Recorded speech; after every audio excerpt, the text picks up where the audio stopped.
I'm here at Life in Motion with Mary Reilly Nichols, yoga teacher extraordinaire, who recently gave a life talk at her reunion at Harvard. Hi, Mary. Hi. Do you want to tell us a little bit about what you said? Okay. Well, Harvard College was where I first got awakened to yoga, and I was asked to give a short life talk at the 35th reunion. And the idea was to tell about yourself in 5 minutes. So it was a 5-minute thing. And what I wanted to do was share with them a story about what it was like to be with my guru, and also to tell them a little bit how I got into it. And then finally I wanted to teach, very briefly, some breathing technique to this crowd of about 300 people who were in my class. Back, we were the class of 1977. So I started out with, a little bit of science data, saying that, science is now showing that people who meditate thicken their cerebral cortex, that we have better memory, that our cognitive functions are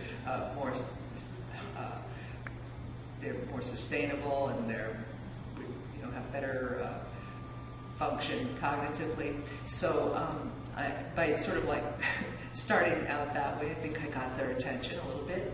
And I then told them about what it was like to be with my guru. And he was Siddha Guru, Swami Muktananda. And I told them a story, and I'm going to tell you that story now. Is that okay? Yes, I'd love to hear it. So this was, I was sitting in the courtyard of the ashram in India, and had just finished a chant, and when the chant was over, I noticed that I was missing my mala, and that's a bracelet, which is a prayer bracelet or a rosary, and I was pretty bummed because it was, I didn't have very much, but I had this mala and I really liked it.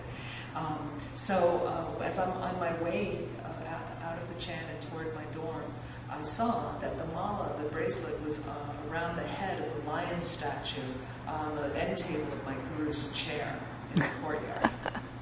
So I knew it was mine because I had affixed a funny little clasp to fix it because it was broken. So it was that particular clasp, frankly, it was a bra clasp, so I knew it was mine. I had used that to make a clasp. And so I went to take it off of the head of the lion. But the Swami there said, you can't just take something off the end table of the guru, you have to ask the guru. The guru was sitting over there, and I dreaded that because I was afraid of him. But I went up and I said, that's my mala. And I didn't know at the time, I would learn later, that mala isn't just a bracelet, but it's a homonym for the veil of illusion which covers our awareness of our true nature. And there are 3 malas. And so I didn't know that I said to my guru, that's my mala. And he said, he picked it up and he started spinning it. He said, that's not your mala. That's not your mala. That's not your mala, but you can have it. He threw it at me. He said, it's not yours, but you can have it. And when it landed in my chest, I found myself rising up, out through the crown of my head, up into the sky. Wow. And I could see the courtyard down below me. It looked like miles, but everything was very clear. And I just kept going up, and I went into this light. And the light is extremely bright, of course, and it's full of love and knowledge. And I knew that I was that, and I knew that I was eternal, and it was so obvious and so almost funny. There's no fear, there's no anxiety, and it was the most amazing, of course, experience of God consciousness.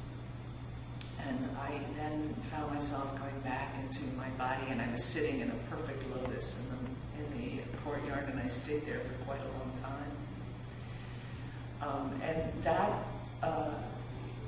experience can be reverse engineered by the kind of practices that we do when we do yoga. When we have a spiritual experience, we can reverse engineer that state of consciousness with using breathing and with using posture and with practices. And of course, I always weave love into this practice. And later on I would understand my guru had removed the three malas, the three veils of illusion, the Anava mala, the Maya mala, and the Karma mala, through his action, and had given me that experience. Anyway, what I wanted to do was show my reunion buddies some breathing technique. And what I do, I show them the cooling breath, which is extremely easy. And all it is what it does is it prolongs and lengthens the prana and the breath, which definitely pacifies the mind and brings the parasympathetic nervous system to the fore. And so I did that with them, and we could do it together now. So I exhaled everything, and I pursed the lips, and we just all breathed in like this. And I had to hold it.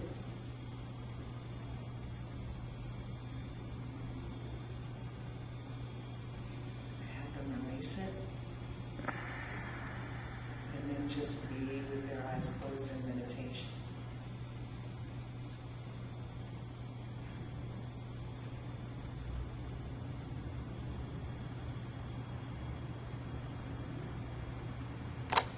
Next day, lots of people came up to me and said, I tried the breathing and it worked.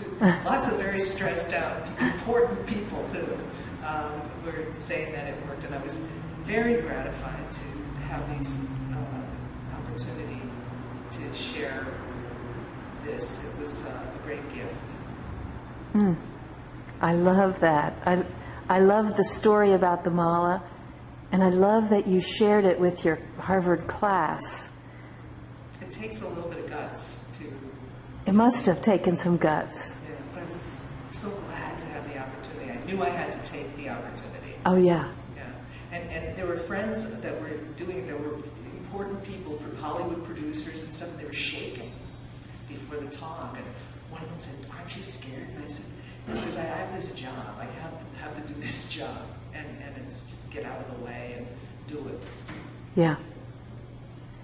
And I bet your talk was very different from the other 7. It was. Yeah.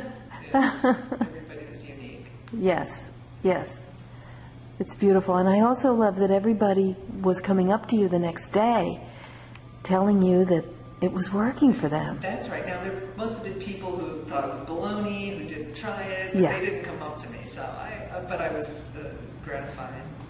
Well, I think that's the point, though, is that these practices really do work. Yes. So they're to me, a little bit of breathing can completely change your state of mind and put you in a tranquility and joy and even ecstasy. It's like we have this gift of breath here with us all the time. Yes. And we don't see the treasure that we have. That's right. Yeah. We were just talking about the Upanishad, the Chandogya Upanishad.